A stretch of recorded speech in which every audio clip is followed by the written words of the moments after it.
બનાસકાંઠાના હીરા ઉદ્યોગમાં મહામંદી યથાવત। પહેલાં 20,000નું કામ કરતા અને અત્યારે દિવાળીના લાંબા વેકેશન બાદ પણ મંદીને લઈને 25% કારખાનાને લાગ્યા તાળા। દિવાળી પહેલાં જે પરિસ્થિતિ હતી એના કરતાં પણ ભયંકર ખરાબ પરિસ્થિતિ છે। હીરા બજાર સાથે સંકળાયેલા 80% લોકો ના છૂટકે અન્ય ધંધા તરફ વળ્યા। ભયાનક મંદીના માહોલના કારણે અમે લોકો કારખાનું બંધ કરી અને હવે ખેતી તરફ વળી ગયા। બનાસકાંઠા જિલ્લાના હીરા ઉદ્યોગમાં અંદાજે 400 જેટલા કારખાના છે, જેમાં અંદાજે 20,000 લોકો કામ કરે છે।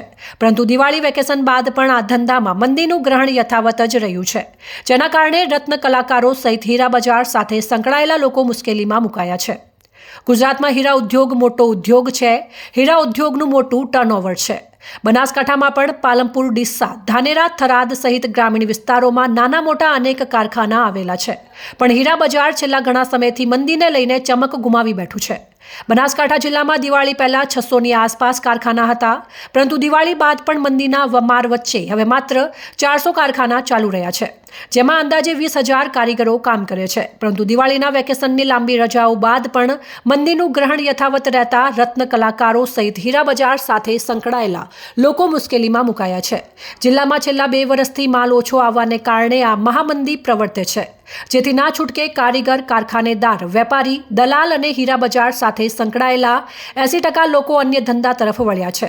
ગુજરાત ડાયમંડ વેલફેર ફેડરેશનના પ્રમુખ અમૃતભાઈ ફોસીએ જણાવ્યું હતું કે હીરા ઉદ્યોગને ટકાવી રાખવા ગુજરાત સરકારે આગામી બજેટમાં હીરા વિકાસ બોર્ડ બનાવવું જોઈએ।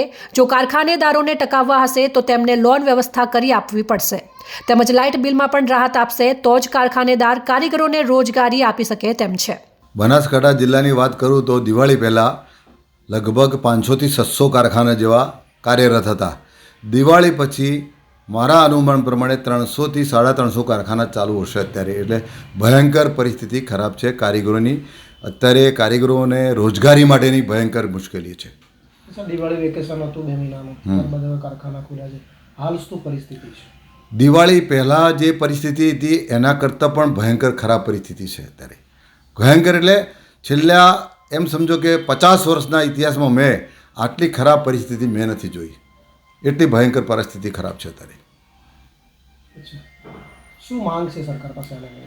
સરકારને જો ખરેખર આ ધંધાને થોડોક બી ટકાવી રાખવો હોય, ખાસ કરીને ગુજરાત સરકાર અને કેન્દ્ર સરકાર બંને જો સહયોગ આપે તો ગુજરાત આ ધંધો લગભગ 90% ગુજરાતની અંદર જ આ ધંધો વિકસેલો છે, ઓલ વર્લ્ડની અંદર ગણું તો। ત્યારે ગુજરાત સરકારે એની અંદર ખરેખર એક હીરા વિકાસ બોર્ડ બનાવવું જોઈએ। અને અત્યારે જે પોઝિશન છે એ કારખાના જો ટકાવી રાખવા હોય, એટલે કે રોજગારી ટકાવી રાખવી હોય કારીગરો માટે, રત્ન કલાકારો માટે, તો કારખાનામાં ટકવા માટે થઈને એક તો લોનની વ્યવસ્થા કરવી જોઈએ અને વધુમાં વધુ લોન બેન્કો આપે, ભલે ગેરંટેડ લે એને પણ આપે। બીજા નંબરમાં જે વીજળી બિલ, અત્યારે એટલું બધું વીજળી બિલ આવે છે, મોંઘું થઈ ગયું છે કે જેના કારણે હીરો અમારો મોંઘો પડે છે। જે હીરાને સસ્તો કરવો હોય તો વીજળી બિલ સરકારે ભયંકર ઘટાડવો પડે, ઘટાડો આપે તો અમે ટકી શકીએ, એ પરિસ્થિતિ અમારી છે અત્યારે। સરકાર પાસે આવી તો રજૂઆત કરવામાં આવશે? હા, ચોક્કસ અમે માગણી કરી છે, અગાઉ બી કરેલી હતી, હજુ ફરી પણ કરીશું। જ્યારે બજેટની તૈયારી હશે એ પહેલાં અમે આની પણ માગણી કરીશું। છેલ્લા 2 વર્ષની આમ ઓવરઓલ પરિસ્થિતિ જોઈએ તો શું કહેશો? છેલ્લા 2 વર્ષની પરિસ્થિતિ હું જોઉં તો લગભગ જે હીરા સાથે સંકળાયેલા લોકો, જેમાં મેન્યુફેક્ચર કરતા હોય એવા, પછી વેપાર કરતા હોય એવા, દલાલી કરતા હોય, કારખાનેદાર હોય કે કારીગર હોય, આ બધા થઈને હું માનું છું કે છેલ્લા 2 વર્ષની અંદર 80% લોકો હીરાના ધંધામાંથી નીકળી ગયા છે, એવી પોઝિશન અત્યારે મને દેખાઈ રહી છે। ભયંકર પરિસ્થિતિ ખરાબ છે સાહેબ। રત્ન કલાકારોને પરિસ્થિતિ બહુ કફોડી છે, છતાં પણ અત્યારે અમે બનાસકાંઠાની જ્યારે વાત કરું તો બનાસકાંઠાના કારખાનેદાર જેટલા બી કાર્યરત છે એ લોકો એમની રોજગારી માટે, એમની રોજગારી ચાલુ રહે એ માટે થઈને કારખાના ચલાવે છે, નહીં કે કમાવા માટે। લોસ જ કરી રહ્યા છે, છેલ્લા 2 વર્ષથી લોસ જ કરે, છતાં પણ એ લોકો ટકાવી રાખવા એટલા માટે બેઠા છે કે એમની રોજગારી છીનવાઈ ન જાય, કારણ કે હીરા ઉપર આધારિત છે, તો એમની પરિસ્થિતિ જોઈને કારખાના ચાલુ રાખ્યા છે, બાકી કોઈ કમાવા માટે જ કારખાના ચાલુ નથી અત્યારે। રત્ન કલાકાર જગતસિંહ સોલંકીએ જણાવ્યું હતું કે હાલમાં હીરામાં પરિસ્થિતિ ખૂબ જ ખરાબ છે। પહેલા મહિને 20,000નું કામ કરતો હાલ માંડ 5,000થી 6,000 રૂપિયાનું કામ થાય છે. ખેતી નથી, 8 જણનો પરિવાર છે, ગુજરાન ચલાવવાના ફાફા છે. સવારે ટિફિન લઈને કારખાને જઈએ પણ મંદીના આ માહોલમાં 4-5 હીરા મળે પછી હીરા થઈ રહેતા ટિફિન લઈને ઘરે પરત ફરવું પડે છે. સરકાર અમારી સામે જુએ. જગતસિંહ જવાનસિંહ. શું કહેશો, હીરાના ધંધામાં આપ કારીગર તરીકે કામ કરો છો, કેવી સ્થિતિ છે હાલ? અમારી સ્થિતિ બહુ વીક છે. પહેલાં 20,000નું કામ કરતા અને અત્યારે બસ 7-8 હજારનું કામ થાય. અને અત્યારે હીરા થઈ રહ્યા, 4-5 હીરા કાપીને ઘરે બહુ પરિસ્થિતિ વીકમાં હશે. પણ હવે શું કરવાનું? શું થાય, પરિવારનું ગુજરાન ચાલે છે? નહીં ચાલતું, પણ શું કરવાનું કામ બીજું કાંઈ. આજે શું થયું? આજે તો હીરા થઈ રહ્યા, આ હેડ્યા ઘેર. હવે ઘેર શિક્ષણથી ફરવાનું બસ, બીજું કાંઈ કરવાનું નહીં. કોઈ બીજી ખેતી બીજી છે નહીં, બરાબર. અને હવે શું કરવાનું? મુંબઈમાં કારખાનું ચલાવતા દિનેશભાઈ કાનજીભાઈ સાળવીએ જણાવ્યું હતું કે હું ત્યાં કારખાનું ચલાવતો હતો, પણ કોરોના બાદ હીરામાં ભયંકર મંદી આવતા હીરાનો ધંધો બંધ કરીને ગામડે આવીને હાલમાં ખેતીના ધંધામાં જોડાયો છું.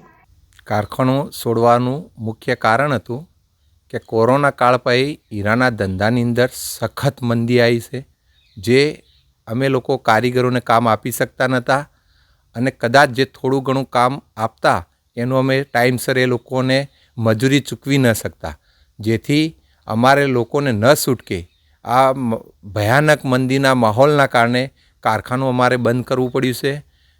અને અમે લોકો કારખાનું બંધ કરી અને હવે ખેતી તરફ વળી ગયા. મનીષભાઈ ભુટકા, ગઢ. મારું નામ દિનેશભાઈ કાનજીભાઈ સાળવી. હીરામાં મંદી આવવાથી, કોરોના પછી બહુ ભયંકર મંદી આવવાથી બધા હીરા ઘસતા હતા. ત્યારે મંદી બહુ આવી એટલે અમે લોકો હીરા છોડી અને ગામડે આવી ગયા અને ખેતીના ધંધામાં સંકળાયેલા છીએ. પહેલાં ક્યાં કારખાનું ચાલુ હતું? પહેલાં બોમ્બેમાં હતા, હીરા ઘસતા હતા. એટલે છોડવું કેમ પડ્યું? ત્યાં મંદી બહુ આવી એટલે પછી કારખાનું છોડવું પડ્યું. કારીગરોને પગારો નહોતા મળતા જોઈતા તેટલા.